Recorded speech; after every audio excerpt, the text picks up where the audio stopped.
Hi friends, எல்லாருக்கும் வணக்கம். இன்றைக்கி நம்ம பார்க்க போகிற ரெசிபி பருப்பு உருண்டை குழம்பு. இப்போது 200 கிராம் அளவுக்கு நான் கடலப்பருப்பு எடுத்து வச்சுருக்கேன். இதை 1 மணி நேரம் தண்ணியில் ஊற வச்சு எடுத்துக்கணும். இப்போ நல்லா ஊறிடுச்சு. இதை ஒரு மிக்சிங் பவுலில் சேர்த்துக்கணும்.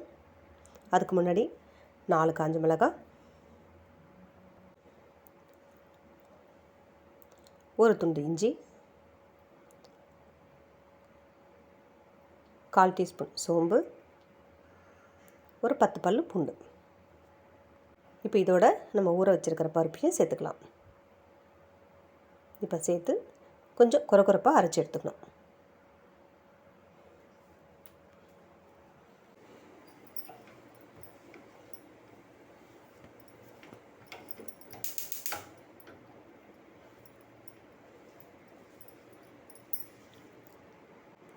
இப்போ அரைச்சி எடுத்தாச்சு.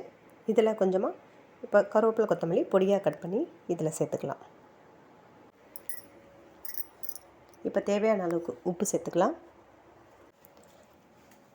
இப்போ நல்லா சேர்த்து எல்லாத்தையும் நல்லா மிக்ஸ் பண்ணி உருண்டை பண்ணி எடுத்து வச்சுக்கலாம். இப்போ நான் இந்த சைஸ் பண்ணியிருக்கேன். இப்போ இதை இட்லி பாத்திரத்தில் வச்சு ஆவி காட்டி வேக வச்சு எடுக்கணும்.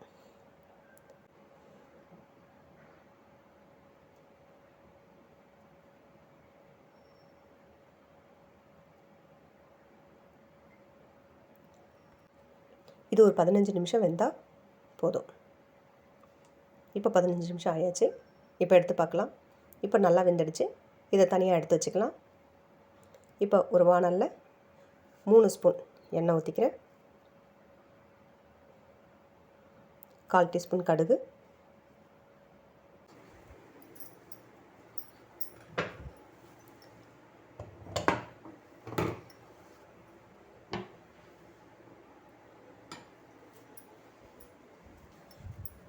கால் டீஸ்பூன் ஜீரகம், ஒரு 1/4 டீஸ்பூன் வெந்தயம்,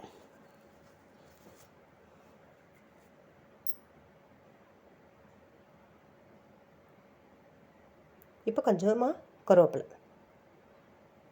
இப்போ கட் பண்ணி வச்சுருக்கிற 2 வெங்காயம், பெரிய வெங்காயம் சேர்த்துக்கிறேன். இப்போ இது எல்லாத்தையும் நல்லா சேர்த்து வதக்கிடணும்.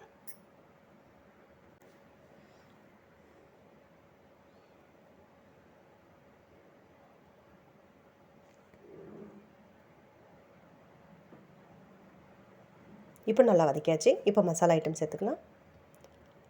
நான் 2.5 ஸ்பூன் மிளகாத்தூள் சேர்த்துக்கிறேன். 2 ஸ்பூன் மல்லித்தூள்,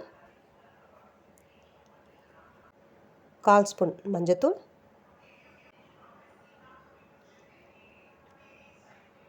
இப்போ இது எல்லாத்தையும் சேர்த்து நல்லா வதக்கி விட்டுக்கலாம். இப்போ ஒரு பெரிய சைஸ் தக்காளி கட் பண்ணி வச்சுருக்கேன். தக்காளி கம்மியாக சேர்த்தா போதும். இப்போ இதையும் சேர்த்து நல்லா வதக்கி எடுத்துக்கலாம். நான் 1/2 மூடி தேங்காய் பால் எடுத்து வச்சுருக்கேன் தனியாக. இப்போது இந்த வெங்காயம் தக்காளிலாம் நல்லா வதக்கிடணும்.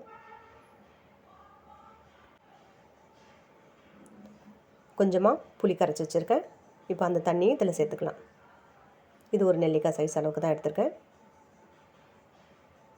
இப்போ நல்லா கலந்து விட்டுக்கலாம்.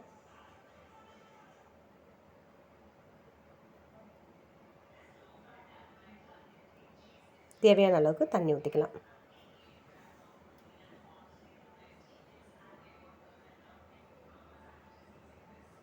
இப்போ நல்லா கொதிக்க வச்சுக்கலாம்.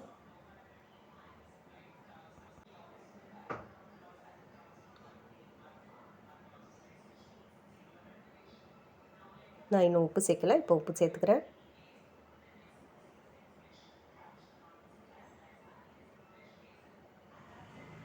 இது ஒரு 10 நிமிஷம் நல்லா கொதிக்கட்டும்.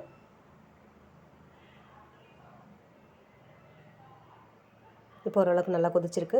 இப்போ உருண்டைகள் எல்லாமே சேர்த்துக்கலாம். இதில் அரைச்சி வச்சுருக்க தேங்காய் பாலையும் இதோட சேர்த்துக்கலாம். சேர்த்து இப்போது நல்லா ஒரு 15 நிமிஷம் நல்லா கொதிக்க வச்சு எடுத்தோம்னா நமக்கு உருண்டை குழம்பு தயார். நீங்களும் உங்கள் வீட்டில் ட்ரை பண்ணுங்கள். சூப்பராக இருக்கும்.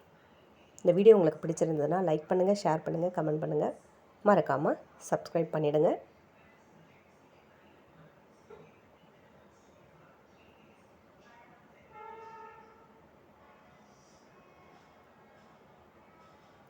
இங்கே பாருங்கள், உருண்டை குழம்பு தயார். அவ்வளோதாங்க. தேங்க்யூ.